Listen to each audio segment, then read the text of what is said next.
For sure, we love. I know I've been inviting you for quite some time, but I'm finally Hey, here. listen, and you know what? Now that we're recording this, I'm gonna say this right now, loud and proud.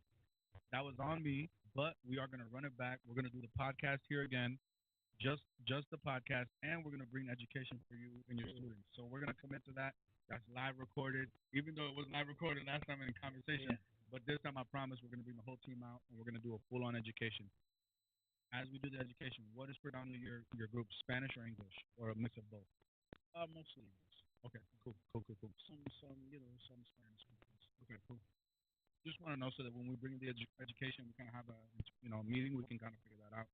But we're gonna commit to that. So I promise you that, man. I'm gonna give you my word on that once again, and we're gonna really follow through. Let's do it. Let's So do it. because you're giving us the opportunity, man, and I really appreciate it. And I think that this is where we need to be in these moments, in these type of settings, and in these type of situations to be able to reach out to the newer generation. That's what Tabbtv3 stands for. The three is for the past, present, and future barber. And if we can't impact the future, then we got a real big problem. You know what I mean? And without them, we can't lead the next generation. So that's what really matters. Anyways, I don't want to keep babbling. Danny, you got anything? My brother Gus, Gus, man, it's amazing to see your journey. It's amazing to see what you've been doing for the industry, and a lot of your students and a lot of the influence that you have isn't just here in Florida. Right. It is nationwide. And I know it's hard to see it maybe from your point of view, Right. but everybody from the outside can see what it is that you're doing.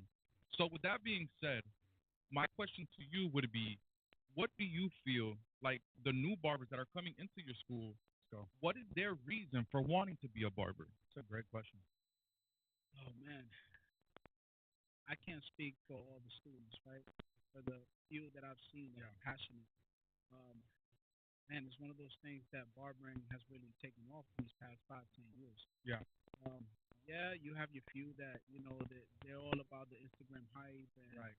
they're following barbers that have been coming here for 20, 30 years, making $150,000 a year, and they want Jump to that. They want that. Right. That's a big They thing right just now. they just don't know that it takes a while to get this, That right? grind, To baby. That achieve grind. that. But for the most part, the students that are passionate and damn, now we gotta start We're over. gonna cut that part out. You were saying about the students. But the students that are passionate and they're focused, it's the same reason why we started blogging. Fell in Right. love with it, Right. With the you know, craft. and you see that coming from them. Yeah. They show up to the events, they show up to the shelters, they show up to school, Dope. That's dope. and it evolves.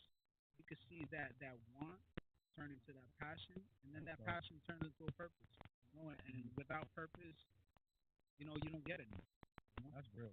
And so, with that being said, what would you say to the barber that's freshly out of barber school, gets into a barber shop, and he feels that pressure? He feels like, dang, I thought I was going to be better than this. What do you feel like you can say to them to make them not want to give up barbering because of that one bad experience?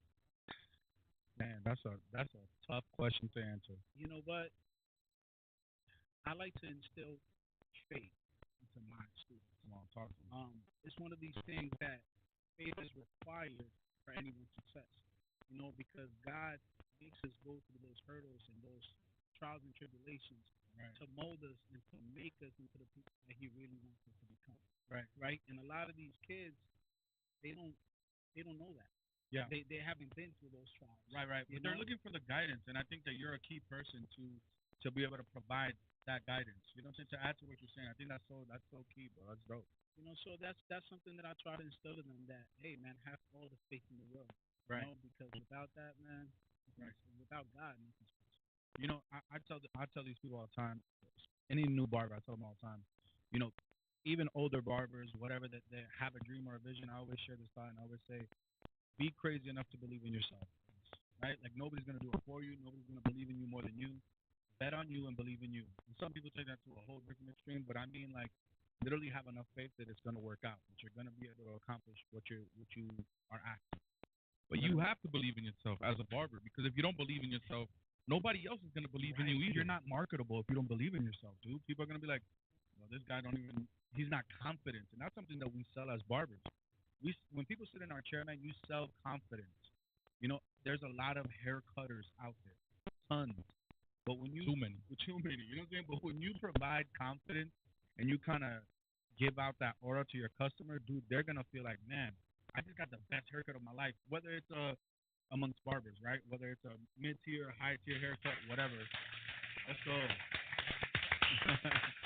Like you said, we're in the middle of a class. You know what I mean? But added to that, Yeah. have you noticed that confidence comes with experience? Because a lot of these students they come out maybe confident in a way of being cocky, thinking they know it all. Right. Until they hit that wall. Right. Right. You know? Right. Right. And then having to go through that experience For sure. I wanna builds that confidence.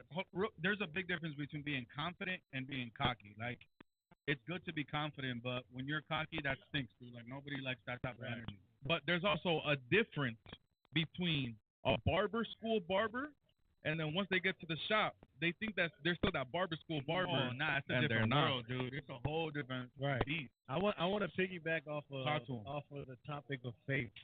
You know what I'm saying? A big thing for me that I always stuck to, Yeah. and this is scripture: faith without works is dead. So yeah, you can have faith that you're gonna be a millionaire, you're gonna be the best barber, but if you guys don't put in the work Yeah. and also have the faith, it's not gonna happen. Dude, You that's know, such it's a not big key. it's not just gonna fall in your lap either, and you guys have to make a lot of sacrifices Yeah. too during this whole process. And you know what? I'm sure you see those students all the time. The ones that like are kind of struggling. You know what I mean? Like the consistency. And that I could tell you, man, that equates to what you're gonna be when you get into the barber shop. And I think a lot of students, a lot of the time, schools don't have those conversations enough. Like, hey, dude, what you do here is how you're gonna be when you get to a barber shop. You know what I'm saying? If you're showing up, if school starts at 9 and you're showing up at 9:30, my boy, you're gonna probably do the same thing in the barber shop, and that's gonna lead you into eventually exiting the barber industry. Let's take a quick flick.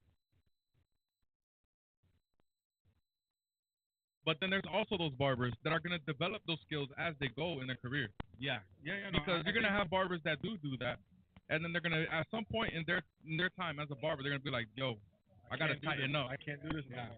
Because I'm not gonna lie, I'll admit I was one of those barbers too. Let's go. You know, There's always bro, one, right? it's always gonna happen, man. That's because funny, a dude. lot of like Gus said, like they come out cocky, so they think they know how to cut, Right. until they really cut around some OGs that are really cutting for real. That's the truth. And I tell them, this ain't for the weak.